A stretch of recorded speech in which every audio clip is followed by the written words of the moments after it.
இது சமகிரக சிக்ஷா அப்படின்னு சொல்லக்கூடிய அந்த பர்டிகுலர் ஹெட்டு அது எல்லாமே தேசிய கல்வி, புதிய கல்வி அதை நோக்கி அது உருமாறி இருக்கு, மாறி இருக்கு. சர்வ சிக்ஷா அபியான் மாறி இருக்கு.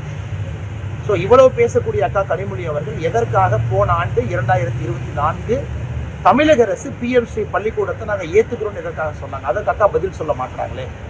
எங்கேயும் கல்விக்கு பணம் இல்லைன்னு யாரும் சொல்லலைங்க. சமகிரக சிக்ஷா ஃபண்டு எதற்கு பயன்படுத்தணுமோ அதற்கு தான் எல்லா மாநிலமே பயன்படுத்த முடியும். தமிழகம் புதுசாக ஒன்று கண்டுபிடிக்க முடியாது. அதைத்தான் தர்மேந்திர பிரதான் அவங்க சொல்லியிருக்கிறாங்க. இந்த பிஎம்ஸ்ரீ பள்ளிக்கூடத்திற்காக புதிய கல்விக் கொள்கையினுடைய முக்கியமான சில விஷயங்களுக்காக நீங்கள் பயன்படுத்தலாம். அதை அவங்க திரிச்சு மாற்றி பேசி நாம் ஏதோ கல்விக்கு பணம் கொடுக்க மத்திய அரசு மறுக்கிறாங்கன்னு தொடர்ந்து பேசுவது சரியான. மேடம் ஏசரை பொறுத்த வரைக்கும் நம்ம சொல்லியிருக்கோம் மேடம். ஏசர் இல்லைங்க மேடம், ஏசர் இத்தனை காலமாக நடத்தப்படக்கூடிய ஒரு அமைப்பு. அது மத்திய அரசு மேற்பார்வையில் நடந்தாலும் கூட அந்தந்த மாநிலத்தில் குரூப் ஆஃப் என்ஜிஓஸ், ஒரு மாநிலத்தில் என்ஜிஓக்கள் அமைப்புகள் சேர்ந்து தான் அதை நடத்துகிறாங்க.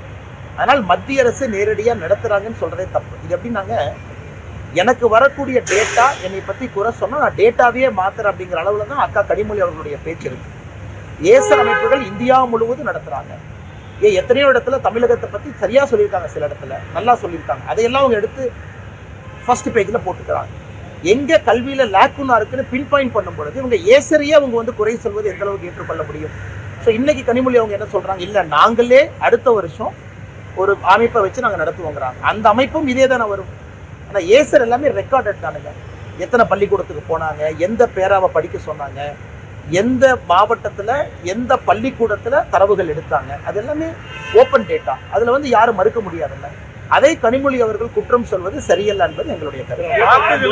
வாக்குகளை சிந்தாமல் சிதறாமல் எடுக்கணும், எங்களுடைய ஒரே எதிரி திமுக தான் அப்படின்னு சொல்லி பாஜகவுடன் கூட்டணி வைப்பீங்களான்ற கேள்விக்கும் விபிஎஸ் அவர்கள் அது 6 மாதம் கழித்து முடிவெடுப்போம்னு சொல்லியிருக்காரு.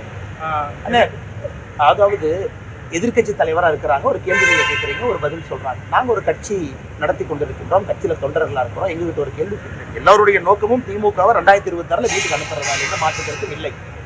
காலம் சூழல் இன்னும் 6 மாதம் 8 மாதம் இருக்கு, எப்படி வரும்? அதே நேரத்தில் தமிழகத்தில் இன்னைக்கு ஆக்ரோஷமாக ஐடியாலஜிக்கல் அடிப்படையில் திமுக அதை மாற்ற கொண்டு போகிறாங்க. ஏன்னா திமுகவின் மீது மக்கள் பெரும் கோபத்தில் இருக்கிறாங்க. பெண்களுக்கு எதிரான குற்றங்கள் தினமும் அதிகமாகிட்டு இருக்கு. இதெல்லாம் தொடர்ந்து பார்க்குறீங்க. ஆனால் என்னை பொறுத்தவரை இன்னைக்கு இது ஒரு தேவையில்லாத விஷயமா நான் பார்க்குறேங்க. காரணம் பாஜக வளர்ந்து கட்சியை வளர்ப்பதற்கு முக்கியமான இது நேரமாக பார்க்குறோம், கடுமையாக உழைத்து கொண்டிருக்கின்றோம். இன்னும் தேர்தலுக்கான காலமும் அதுக்கான சூடு இன்னும் வரல. வரும்பொழுது எல்லாம் பேசுவாங்க, நான் என்டிஏ எப்படி இருக்கும், என்டிஏ அமைப்பு எப்படி இருக்கும். இன்னைக்கு டிடிவி தினகரன்னா இதே நீங்கள் பேசும்போது என் கூட பொள்ளாச்சியில் இருந்தாங்க.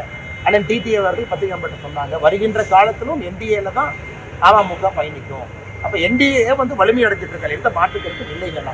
ஸோ வருகின்ற நேரத்தில் என்டிஏ எப்படி இருக்கும், அதில் யார் இருப்பார்கள் என்று பேசுவாங்க.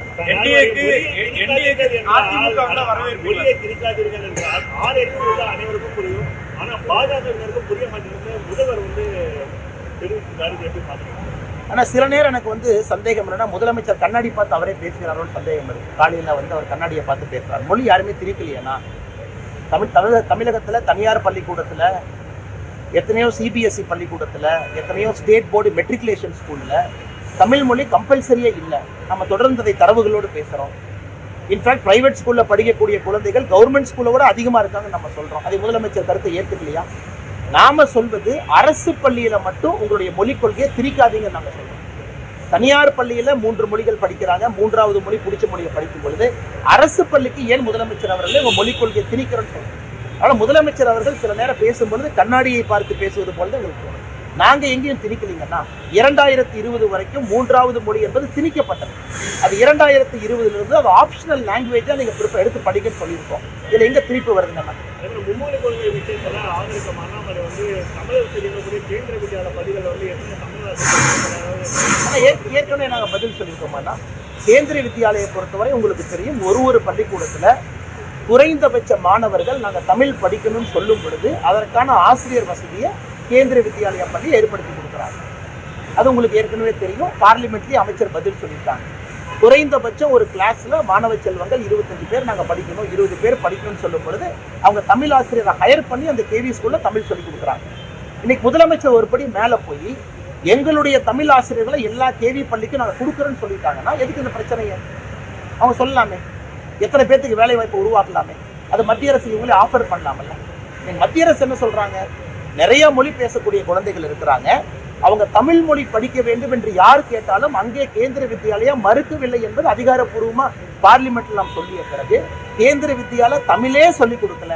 ஏன்னா நீங்க பிரஸ் மீட்ல கேந்திர வித்யாலயா தமிழ் சொல்லிக் கொடுக்குற டீச்சர்ஸ் இருக்காங்க, அவங்க சொல்றாங்க. ஏன்னா அங்க அந்த கிரிட்டிக்கல் நம்பர் ஆஃப் ஸ்டூடெண்ட்ஸ் இருக்கும் பொழுது முதலமைச்சர் அவர்கள் ஒரு பொறுப்பில் இருந்து அரசியல் சட்டத்தின் மீது பிரமாணம் எடுத்து அமர்ந்திருக்கக்கூடிய ஒரு நபர் திசை திருப்பி ஒரு பொய் வார்த்தைகள் சொல்லாம அப்படிங்கிறது என்னுடைய தொடர் குற்றச்சாட்டு.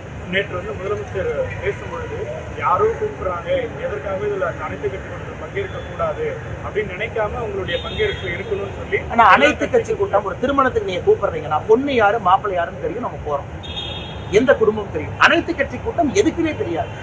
டீலிமிட்டேஷனை பத்தி யாரு சொன்னா, டீலிமிட்டேஷன் மக்கள் தொகை அடிப்படையில் நாங்க சொல்லவே இல்லை, டீலிமிட்டேஷனுக்கு கமிஷனும் போடல, எப்ப டீலிமிட்டேஷன் நடக்கும்னு யாருக்குமே தெரியாது. இவர் நாளைக்கு அனைத்து கட்சி கூட்டம் வந்து பெண்களை பற்றி, பெண்களுடைய பாதுகாப்பை பற்றி, பாஜக நாங்க போறோம், வானதியக்காரங்க எல்லாரும் போறோம், எதுவுமே சொல்லாதப்ப கற்பனையாக ஒரு அனைத்து கட்சி கூட்டம்.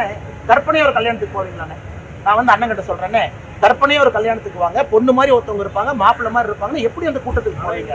இது அனைத்தும் கற்பனை. அந்த ஒரு ஆண்டுக்கு முன்னதாக தற்போது அந்த தேர்தல் ஒரே நாடு ஒரே தேர்தல் வரும்பொழுது இந்த மாதிரி டீலிமிட்டேஷனும் நடத்த வாய்ப்பு இருக்குன்னு சொல்லி ஒரு பேச்சு இருந்தது. மத்திய அரசு அதிகாரப்பூர்வமாக சொல்லுகின்ற கருத்துக்கு நாங்க பொறுப்புங்கன்னா 848 சீட் நாங்க சொல்ல வேண்டும், 22 சீட் தமிழ்நாட்டுக்கு வரும் சொல்ல வேண்டும். இந்தியாவில் டீலிமிட்டேஷன் வரும் பொழுது ஆர்டிகல் 81 படி பாப்புலேஷன் அடிப்படையில் தான் வரும் சொல்ல வேண்டும். புதிய நாடாளுமன்றம் அமைக்கும் போது கூடுதல் இருக்கை அமைக்கப்பட்ட கூடுதல் இருக்கை அது 800, 900, 1000 இருக்குது. டீலிமிட்டேஷனை பத்தி எங்களுடைய கட்சி தலைவர்கள் பார்லிமெண்ட்ல பேசும் பொழுது ஒரே நாடு ஒரே தேர்தலை போல கமிஷன் கமிட்டி அது எப்படி வரும், எந்த அடிப்படையில் வரும். இன்னைக்கு அமித்ஷா அவர்கள் ஒரு படி முன்னாடி போய் ப்ரோரேட்டாங்கன்னு சொல்லி முடிச்சுட்டாங்க. அப்படின்னா இன்னைக்கு இருக்கக்கூடிய எந்த மாநிலமும் மேலையும் போக மாட்டாங்க, கீழே வர மாட்டாங்க, எல்லா மாநிலமும் அவங்களுடைய விகிதாச்சார அடிப்படையில் இருப்பாங்க. அப்படி இருக்கும் பொழுது முதலமைச்சருக்கு நாங்க கேட்கக்கூடிய தொடர் கேள்வி என்னன்னா, எந்த அடிப்படையில எனக்கு தகவல் வந்துச்சு, டெல்லியில இருந்து சொன்னாங்க 848 சீட்டு, அதுக்கு நாங்க ஆதாரம் கேட்கிறோம். எதுவுமே இல்லாம பாரதிய ஜனதா கட்சியை கூப்பிட்டு நீங்க ஒரு மீட்டிங்ல உட்காருங்கன்னா நாளைக்கு எந்த பேசிஸா பேச போறாங்கன்னா, நாளைக்கு மீட்டிங்ல ஒரு பேசிஸ் வேணும்ல. இப்ப நம்ம டீலிமிட்டேஷன் அறிவிச்சிட்டோம், திட்டத்தை சொல்லிட்டோம், குறை இருக்கா டீலிமிட்டேஷன் மீட்டிங் கூப்பிடுங்க நாங்க வர்றோம், அறிவிக்காம அதுபடி நடக்காதுன்னு சொன்ன பிறகு பாப்புலேஷன் மட்டும்தான் ஒரே ஒரு முகாந்திரம் இல்லை என்று சொல்லிய பிறகும் தொடர்ந்து முதலமைச்சர் சொல்றாங்கன்னா அவர் திசை திருப்புறாருன்னு அர்த்தம். தமிழ்நாட்டினுடைய அடிப்படை மக்கள் பிரச்சனையை பேசாம திசை திருப்பி இன்னொரு இடத்துக்கு போறாருன்னு அர்த்தம். அது எப்படி நாங்கள் ஏற்றுக்கொள்ள முடியும்? தேசிய ஜனநாயக கூட்டணியில் அதிமுக வரும்னு எதிர்பார்க்கிறீங்களா? ஆனா ஏற்கனவே உங்களுக்கு சொன்ன மாதிரிங்க, எங்களை பொறுத்தவரை திராவிட முன்னேற்ற கழகம் வீட்டுக்கு போகணும். பாரதிய ஜனதா கட்சி வளர்ந்து கொண்டிருக்கிறது, அந்த அக்னாலேஜ்மெண்ட் எல்லாரும் கொடுக்குறாங்க. நாங்க எல்லாத்துக்கும் அன்பா தான் பழகிறோம், எங்களுக்கு யாரும் எனிமி யாரு எங்களுக்கு யாருமே கிடையாதுங்கன்னா. எங்களுக்கு இந்த கட்சி தமிழகத்தில் நிலைச்சு வரணும், நல்லா வரணும் அப்படிங்கிறத நோக்கம்.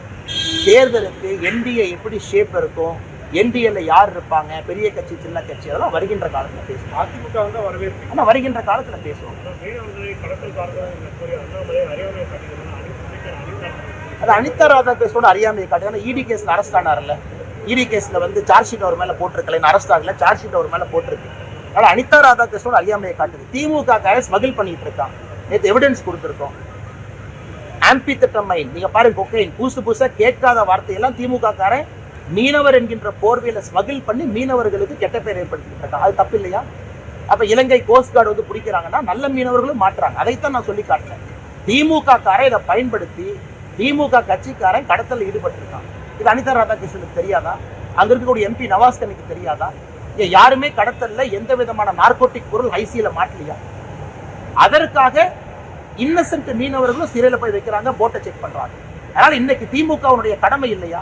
தமிழ்நாட்டினுடைய பார்டர் போலீஸை போட்டு கடத்தல்காரங்களை பிடிக்கிறது அவங்க கடமை இல்லையா? எதுவுமே செய்யாம ஏன் இந்த கடத்தல்காரர்கள் நல்ல மீனவர்களுக்கு கெட்ட பேரையே ஏற்படுத்துறாங்க? அது அனிதா ராதாகிருஷ்ணன் தெரியாதா? அதனால ஊழல் பண்றவங்களுக்கு கண்ணு தெரியாதுங்கண்ணா. இடி கேஸ் அவர் மேல இல்லையா? பிலிப்பைன்ஸ்ல போட்டு வாங்கினாரு, இங்க போட்டு வாங்கினாரு. அதனால என்ன அறியாமையில் அனிதா ராதாகிருஷ்ணன் பேசிக் கொண்டிருக்கிறார்.